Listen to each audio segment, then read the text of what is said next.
এটা লোয়ার চন্দ্র, মিডল চন্দ্র, আপার চন্দ্র। এবার যখন কোনো রেখা এরকম স্ট্রেট থাকবে সোজাসুজি, তাহলে জাতক বা জাতিকা তিনি মাঙ্গলিক। যখন স্ট্রেট থাকবে, আমরা যখন স্কেল ফেলে দেখব রেখাটা স্ট্রেট, তখন সেই জাতক বা জাতিকা মাঙ্গলিক আমরা ধরে নিতে পারি। ঠিক আছে। আর যখন এই রকম কাটাকাটি থাকবে, এই যে কাটাকাটি হয়ে রেখা,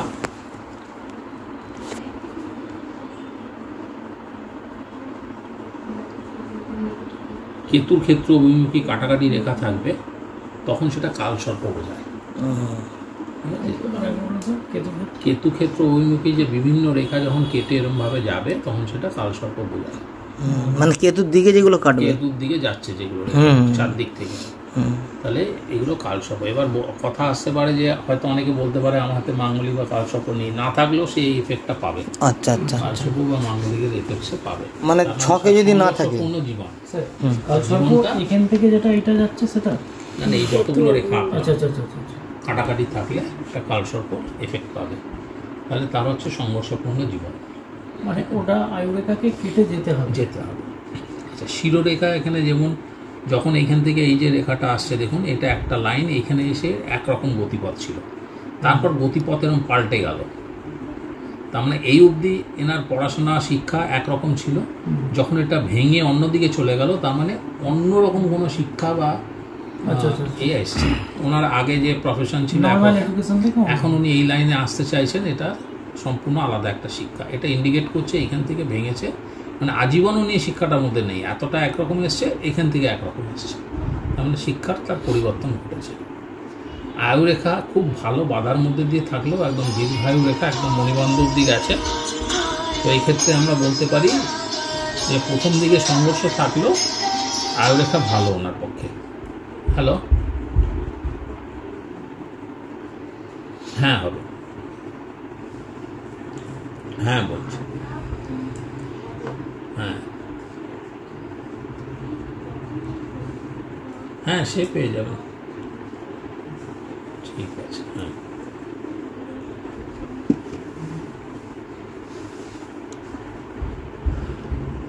আচ্ছা, এইখানে এই যে রেখাটা পার্শিয়ালি গার্ডেল অফ ভেনাস খুব ছোটোভাবে এসছে, তার মানে ওনার সব কিছু জানার দিকে একটা ন্যাক থাকবে, সব কিছু শিক্ষা বা এতে একটা জানার ইচ্ছা, এই জিনিসটা থাকবে। ওটা কি রেখা স্যার?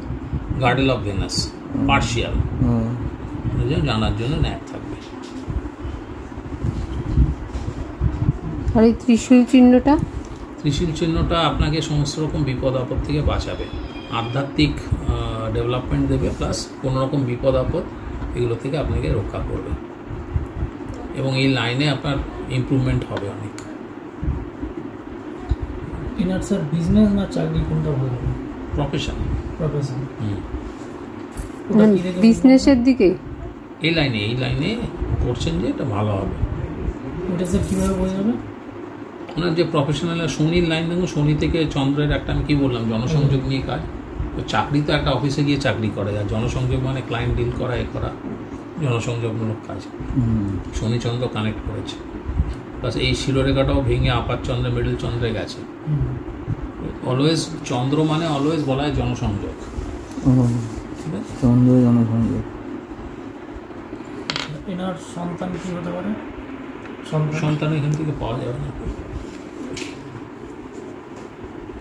হ্যাঁ আছে, এখানে সন্তানের রেখা বোঝা যাচ্ছে। সন্তান সাধারণত আমরা যখন দেখবো প্রেগনেন্সিকালীনই বোঝা যাবে, তারপর আস্তে আস্তে মিলিয়ে যায়। তবু এখানে আছে, খুব হালকা হয়ে গেছে। আচ্ছা, এই যে এই রেখাগুলো কিসের স্যার? এই যে এখান থেকে যে ছোট ছোট রেখাগুলো গেছে, এমনি রেখা। ও আচ্ছা আচ্ছা, ওইটারও ডিপ থাকে, যে রেখার কোনো ফাংশন নেই, ওইটা ডিপ বলে। এই যে এটা প্রভাবকারী রেখা, প্রভাবকারী রেখা থাকলে এদের প্র্যাকটিস ভালো হবে। মানে প্র্যাকটিস, যে কোনো প্র্যাকটিস। হ্যাঁ, কারণ প্রভাবকারী রেখা থেকে আমি যে কথাটা বলবো, অর্থাৎ উনি যে কথাটা বলবেন ক্লায়েন্টকে, সে বিশ্বাস করবে, অর্থাৎ ওনার ওপর ট্রাস্ট করবে। এই একজন ভিডিও করলে ভালো হয়, তিনজন তো দিয়ে শেয়ার করে দিলেই তো হয়ে যাবে। ঠিক আছে, এবার ভিডিওটা বন্ধ করুন। এবার প্রশ্ন কি থাকবে?